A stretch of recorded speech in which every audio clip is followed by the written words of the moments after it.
Bonsoir et bienvenue, amis de 90 minutes au Bénin. C'est parti pour les 30 premières minutes. 3 sujets à 48 heures de la clôture du dépôt des dossiers de candidature pour les communales et municipales. Pas encore de mouvement de responsables de partis politiques à la Commission électorale nationale autonome. Les équipes de Emmanuel Tiando attendent que des dossiers leur parviennent pour étude et validation.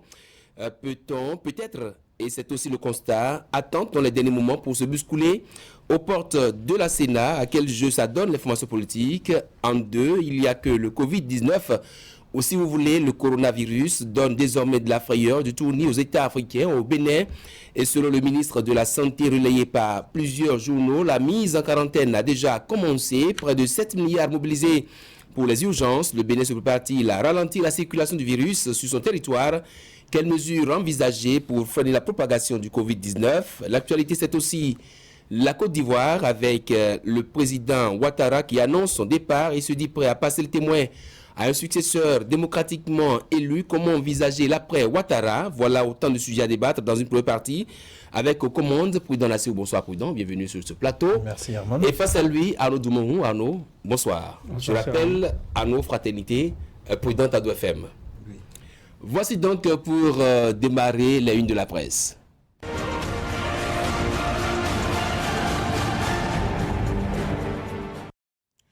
On démarre par le quotidien Maison Fraternité, prévention contre le coronavirus au Bénin, redoublé de vigilance. Le ministre Benjamin Rumpati rassure, la mise en quarantaine a déjà commencé. Le Bénin mobilise près de 7 milliards pour les urgences. Et puis en vérité, c'est la chronique de Moïse Dosoumou, semaine décisive à la Sénat. On en parle dans quelques instants. Nord-Sud quotidien coronavirus, le gouvernement mobilise près de 7 milliards pour la lutte. Nouvelle expression, risque d'épidémie du coronavirus au Bénin, les autorités sanitaires en état d'alerte.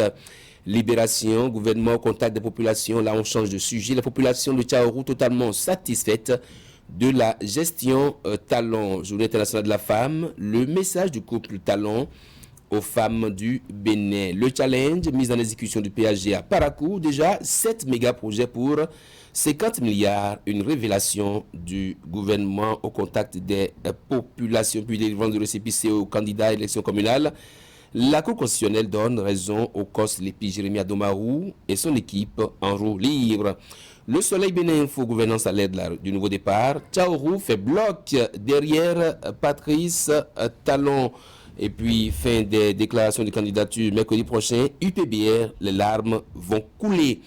La priorité communale du 7 mai prochain, dans le 13e arrondissement de Cotonou, Luc Atropo et Ordel Aladati échangent avec des militants UP. Bénin Intelligent Communal 2020, Alimatou Badarou fait adhérer les Toffins au bloc républicain. Le matin, activité de la Sénat dans le cadre des communales 2020, la commande des matériels électoraux démarre. La clôture des dépôts de candidature, c'est demain. Voilà donc qui met un terme à la une des journaux. Retour plateau tout de suite, c'est parti pour le duel.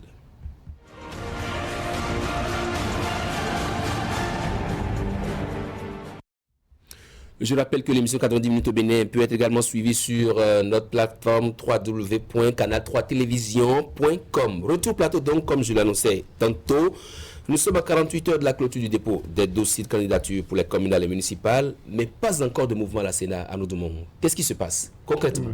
À la Sénat, c'est un désert. C'est un désert de ce point de vue que nous avons fait un tour à la Sénat aujourd'hui. On a constaté que en tout cas, il n'y a aucune présence de leader d'une quelconque formation politique que ce soit. C'est vrai que nous sommes habitués à cela. C'est généralement le dernier jour que les partis s'affairent. C'est totalement le dernier jour que les partis courent pour venir. D'aucuns les bras chargés. Il y en a qui viennent carrément avec leur imprimante. Si d'autres se déplacent avec les chefs quartiers. En cas de besoin de signature d'autorisation de résidence et tout ça, non? C'est carrément un marché qui s'anime à la veille de la clôture du dépôt de dossier, certainement. C'est quand même 3600 dossiers par formation politique. Est-ce que vous voyez la Sénat avec tout ce beau monde-là, 3600 et quelques dossiers, c'est quand même... c'est du lourd. Carrément déplacer une 4x4. Non, mais vous voyez, des pick-up carrément. Arnaud est en train de caricaturer le quotidien de nos hommes politiques, parfois qui nous poussent à réfléchir, à méditer, et parfois on les confond à de bons comédiens. Non, je pense que c'est plus sérieux parce que pour les législatives, ce qu'on a observé sortait de l'entendement, mais aujourd'hui, je pense qu'il y a un peu plus d'organisation au niveau des partis politiques, parce que vous allez vous souvenir que pour les législatives, beaucoup de partis politiques n'avaient pas encore de siège au niveau des départements. Aujourd'hui, beaucoup de formations, des assises, ont des ancrages au niveau des départements donc, de notre pays, où un travail a été fait. Actuellement, il y a une centralisation au niveau des états-majors des formations politiques qui sont en lice pour cette élection de proximité. Mais ça ne nous surprend pas, on l'avait prédit. Donc ce n'est que certainement le jeudi qu'on verra le balai des partis politiques au niveau donc, des portes de la Sénat, certainement à la queue leu, pour pouvoir remplir cette formalité-là. Et on espère vivement que ça va bien se passer et que nous allons connaître beaucoup de partis politiques qui participeront à cette élection, parce qu'il y a beaucoup de formations qui ont l'intention de candidater, mais qui jusque-là n'arrivent pas vraiment à mobiliser, selon nos investigations, les 3000, plus de 3600 dossiers environ. Est-ce que justement, à la Louve, les choses, est-ce qu'on peut espérer avoir vraiment toutes les forces politiques à ces élections communales municipales, ou des défections un peu à la restaurer l'espoir? Non, forcément, de défections à la restaurer l'espoir, il y en aura beaucoup plus. Je me dis certainement qu'on aura peut-être environ peut-être 5 ou 6 formations politiques ou plus sur la douzaine que nous avons actuellement. Donc, c'est pas...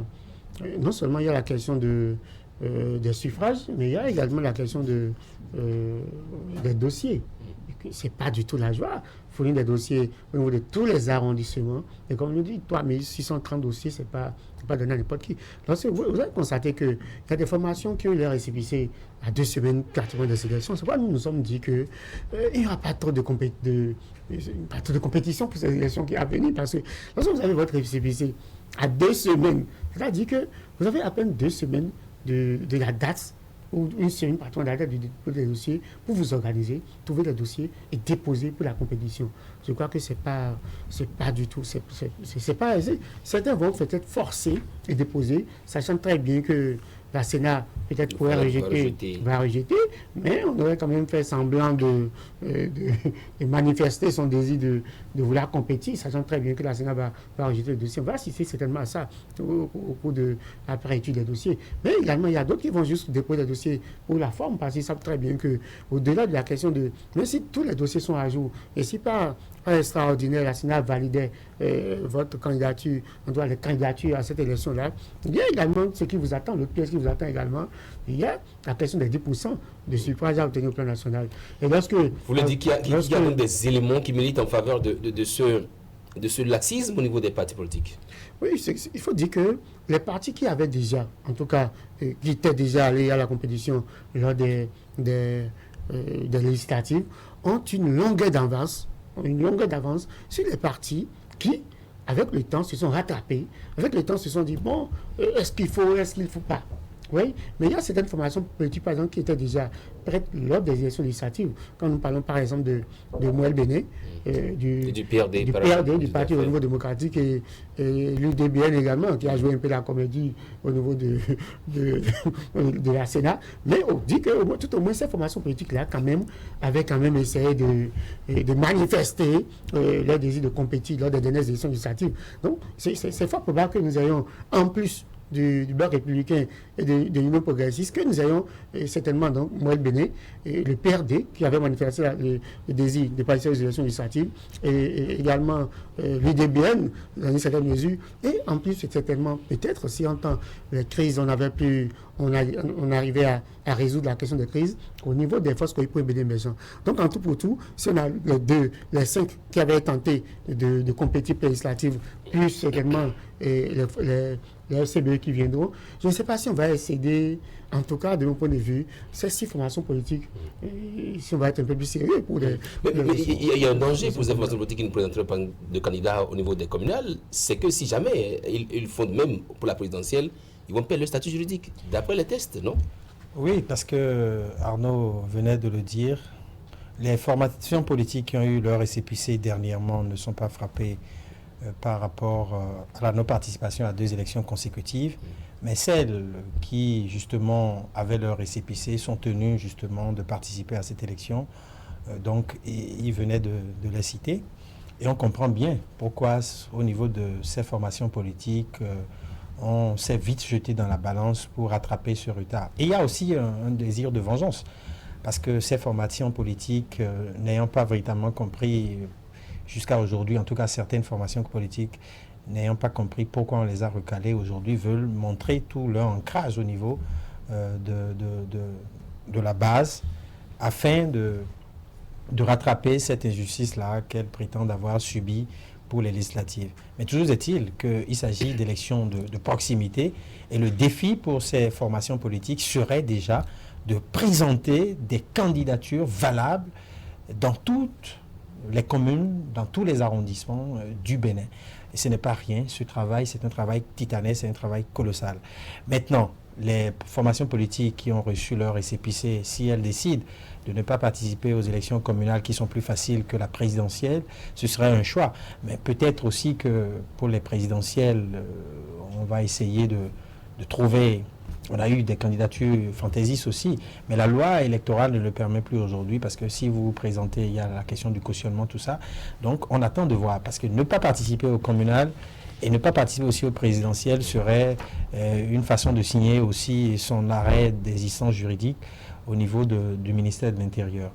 Est-ce que ce n'est pas beaucoup plus la guerre de positionnement qui freine aujourd'hui l'ardeur des partis politiques? Parce qu'on se dit, si je prends une ville comme Cotonou par exemple, qui est-ce que moi le Bénin positionne pour savoir à qui je positionne afin que je puisse maximiser mes chances d'avoir assez de conseillers dans Cotonou? Est-ce que c'est pas surtout ça qui fait qu'à la Sénat aujourd'hui, on se tourne les pouces? Non, du tout pas. Je pense que d'abord, il y a eu la question du COSLEP, il ne faut pas oublier. Est-ce que tous les candidats à la candidature ont pu obtenir désormais le cadre d'électeur? Il ne faut pas oublier qu'il y a quelques jours seulement, le COSLEP avait sollicité de la Cour constitutionnelle l'autorisation de délivrer des récépissés aux candidats à cette élection-là, parce que justement on n'a pas pu rester on n'a pas pu vite débourser les sous pour permettre à cette institution-là d'actualiser la liste électorale.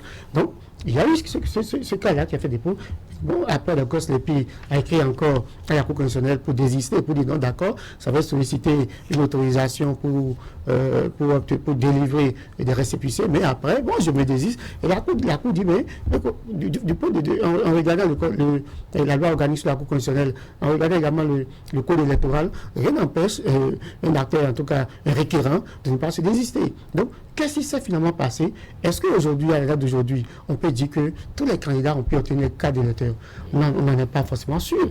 Mais au-delà de ça, il y a la question du nombre de dossiers. Parce que de toute façon, il y a eu des arbitrages, comme vous avez suivi certainement les serpentants au niveau de l'Union progressiste. Il y a eu des arbitrages au niveau communal, il y a eu des arbitrages au niveau départemental. Et également, lorsque certaines formations politiques, par exemple, soutenant l'action du chef de l'État, on a mis en place des bureaux.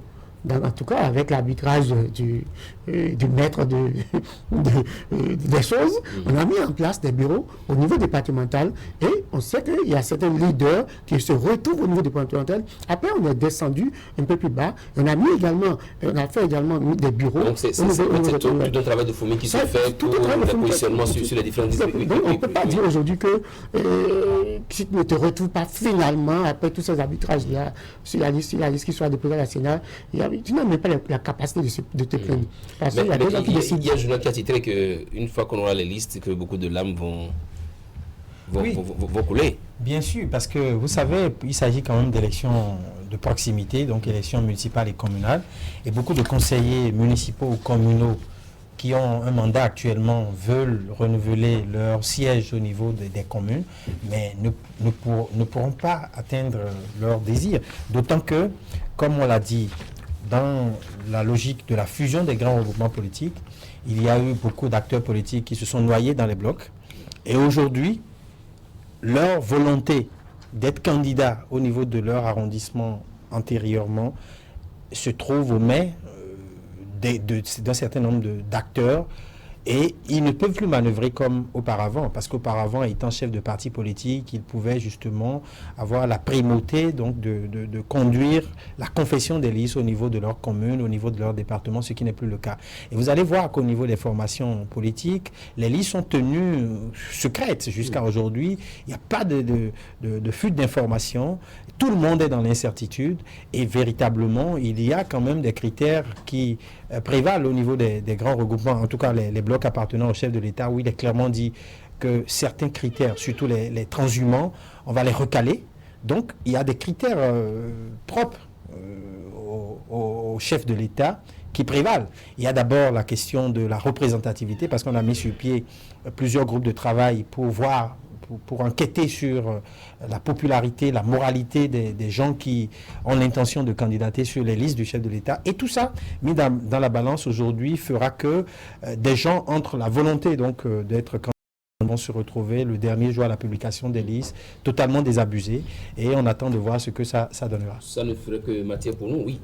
Rapidement, on va boucler sur... Je vais également abonner dans le même sens que le président, c'est que, en tout cas pour l'information que nous avons de plus en plus, c'est plus structuré au niveau des listes soutenant le chef de l'État, notamment au niveau de l'Union progressiste ou du Bloc républicain. Parce qu'on a mis en place, par exemple, un bureau de 15 membres au niveau de la circonscription. Et lorsqu'on dit on descend au niveau de la circonscription, on vient au niveau départemental, on met ensuite en place un certain nombre également de leaders charismatiques. Toujours pour filtrer, toujours. Et après, on descend au niveau communal.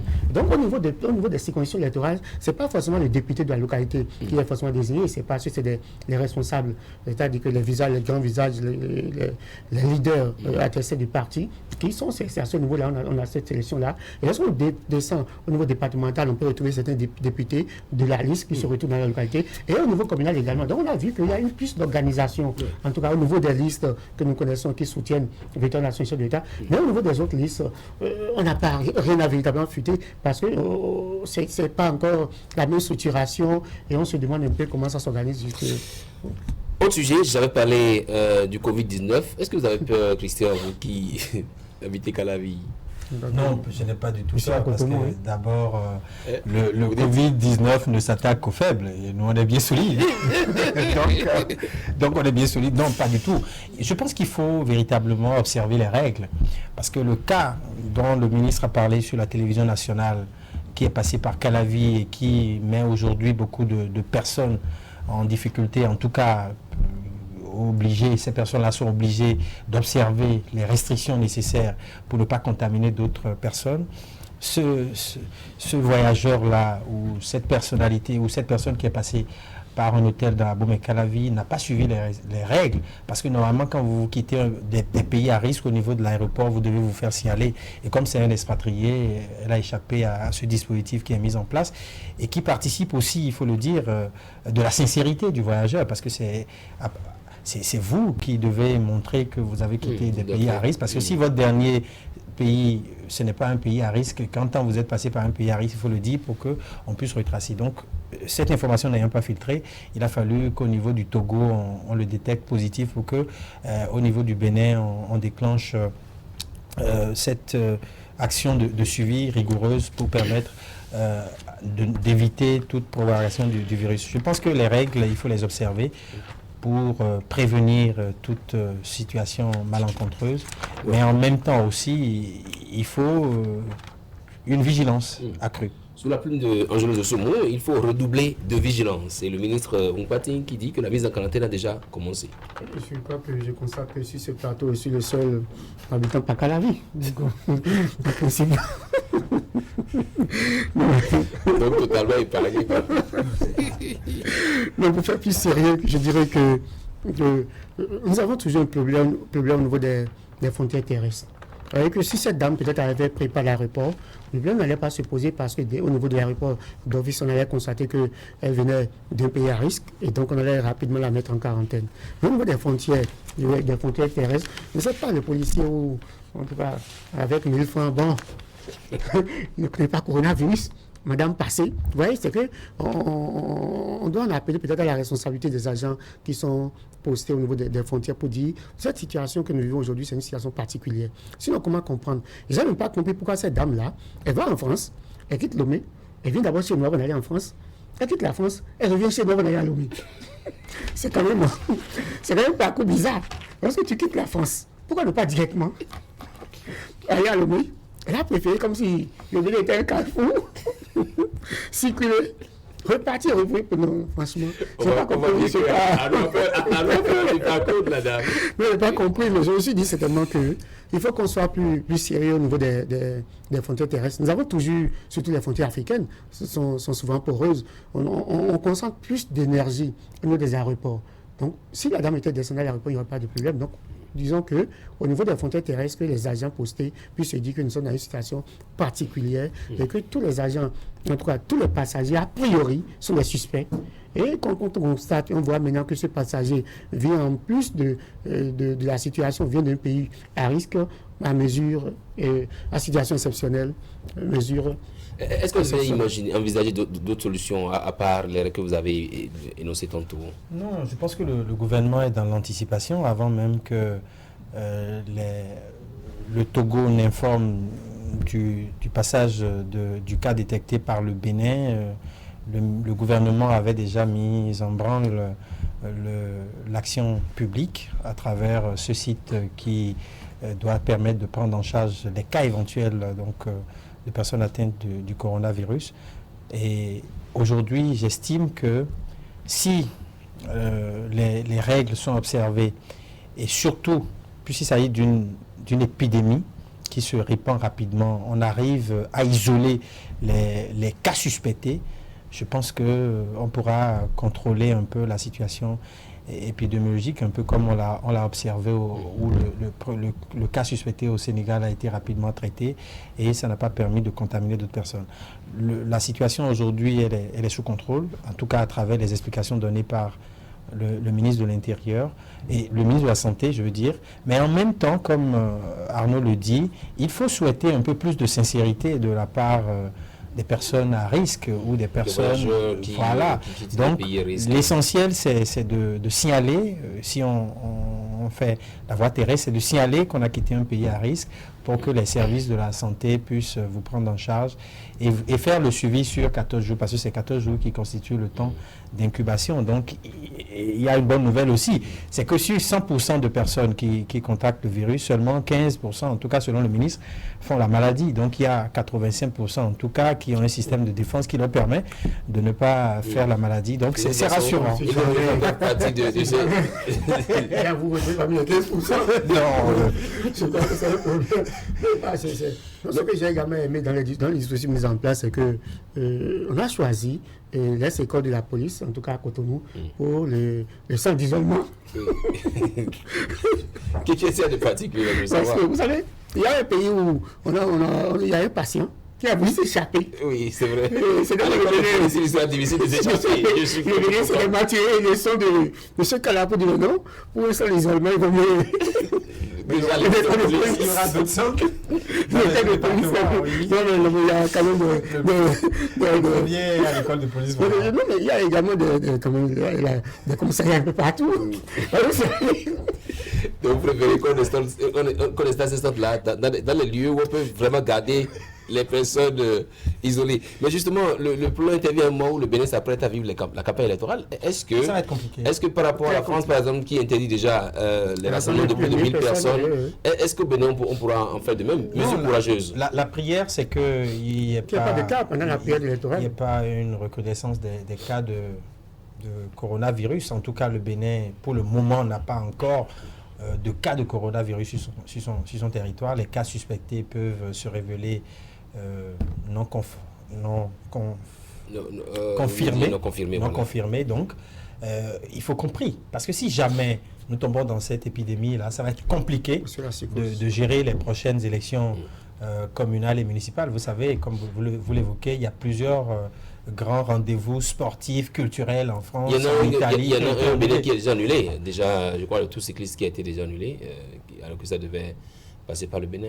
Oui, surtout que nous accueillons des athlètes des autres pays européens, tout ça, ça va être compliqué.